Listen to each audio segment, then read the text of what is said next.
I never. Whatever happened to you and what's Eddie's podcast? Me and Eddie fell out. Really? Yeah. There was a lot of.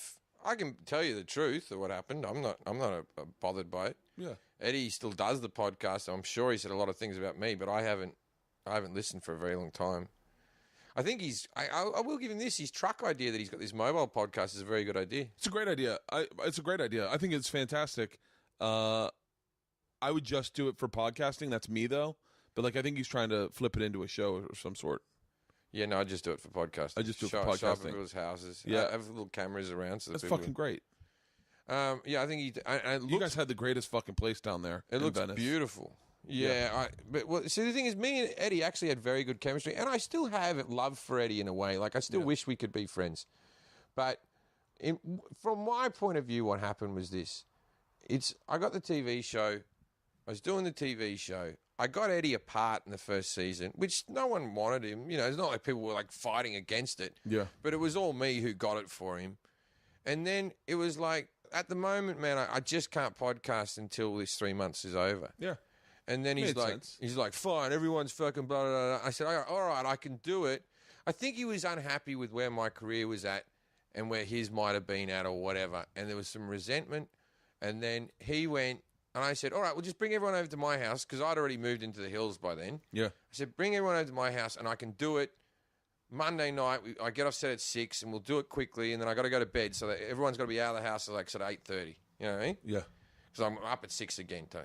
And then he's like, no, the podcast is the house. The house has it. He just started making these bullshit fucking reasons. And the real reason was, I'm not going to have you dictate what's happening because you think you're big and special. I'm important as well, right? Yeah. And I don't know if I could have been more sensitive to it or something like that. I probably could have been, but I wasn't trying to upset him. It was just logistically I couldn't do it. Yeah. So then I walked away from it. You can keep the name, you can keep the this, you can keep all the subscribers. You know what I mean? You don't have to start from fresh. You already had 50,000 subscribers or something, right?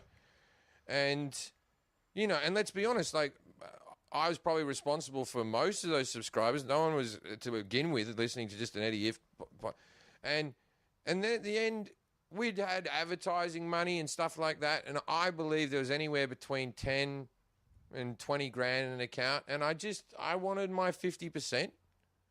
And it was sort of made known to me that you've got enough money. What do you need it for? When that, to me, is not the principle. I earn it. Yeah. Give me my half. I walk away. You can keep everything else. I just want half the money. I was half the show. Yeah. I never got a single cent. And I read ads.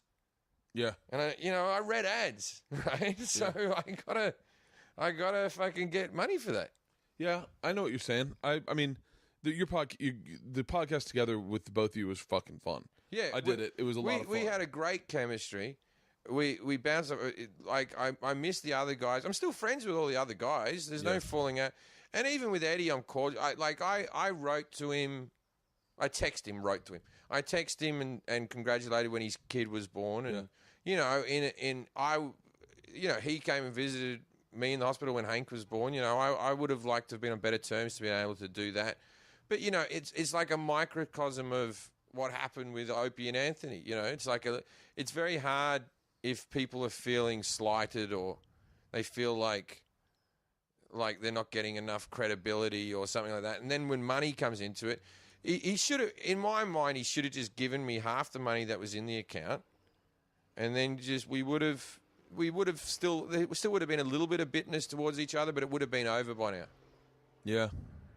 And money's always just money just sucks. Sucks, It's the reason one of my buddies is arguably the biggest comedy producer for television right now in New York, and he does everything. I didn't know any of that. I grew up with a kid, and I grew up with a guy, and we partied in New York, lived together in New York, lived across the street from each other. And we went to dinner the other night, and the president of Comedy Central walked by our table and said hi to him. Person I should arguably maybe... Ken Oldman. No, the woman, Michelle. Okay. And I was like, what the fuck's going on? And he's like, I want to do a project with you. He's like, let's do something. I got so fucking... I was like, man...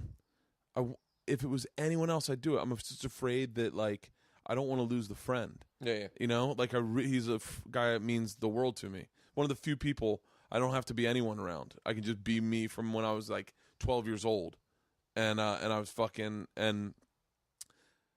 But he's arguably, you know, could change my career. Of course. And so and I know that he has love for me, so I know that he'd never try to fuck me over. I'd have to, you know, but it's the same thing that you like the guys we did the documentary with. There's no bad blood between us. I did a documentary, it's the I Am the Machine thing, but when money becomes involved, it just gets tricky. And unless you're someone that can go. And we're still friends, but they sent me an email the other day because I sent them a bunch of money. And they're like, "What's this mean?" And I was like, "Motherfucker!" I was like, "Nothing. It means nothing."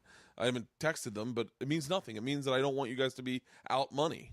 It's shitty. But. Yeah, it's tough because people screw you. I've had management people screw me, you know, where it's like, "Fuck, we were all meant to be buddies." It really hurts when someone does it to you.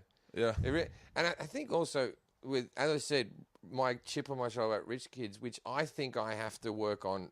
I really have to work on, because Eddie's a rich kid. Eddie grew up with money. Yeah. He grew up in an affluent family. I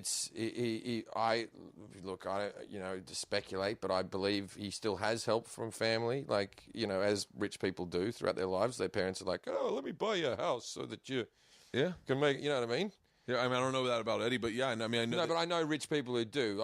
You know what I mean? Like, and so you look at people who have houses, you go, "How the fuck did they get that?" Yeah. That guy does that, and they're like, "Well, his dad's got money," and you're like, "Oh, motherfucker." Yeah, That's how they got that. And so for me, who's earned every cent that I've earned, and I support two people, you know, who I fucking only met 3 years ago to take care of them, right? I only met 3 years ago.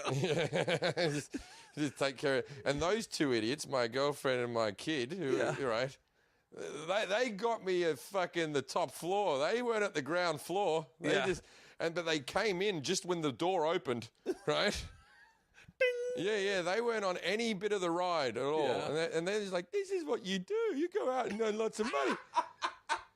And so, that's so fucking true. It's like just meeting Barack Obama when he's president. Yeah, you never knew Barry. And so you're like, you don't get it. I used to be in.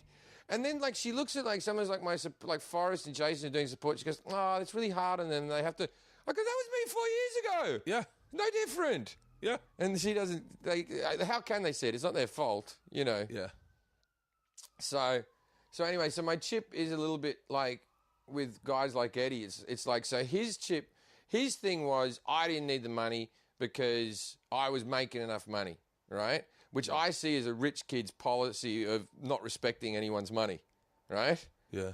And so I was like, it doesn't matter, I've earned it. And his one is like, "You've got some. I'm not gigging very much at the moment." But it's, you know, I always see rich kids and I'm like, what do you give a fuck for? What do you honestly give a fuck for about any of this? Because you're going to be rich when they're both dead.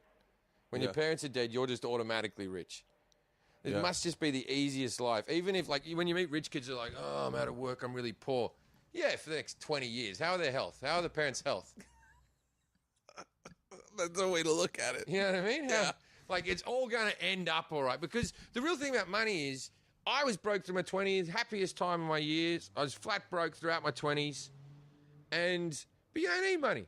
You just need to not run up a lot of debt or get yourself into fucking trouble. Yeah. It's fun to be had out there, right? Yep. I'll tell you when you need money, in retirement.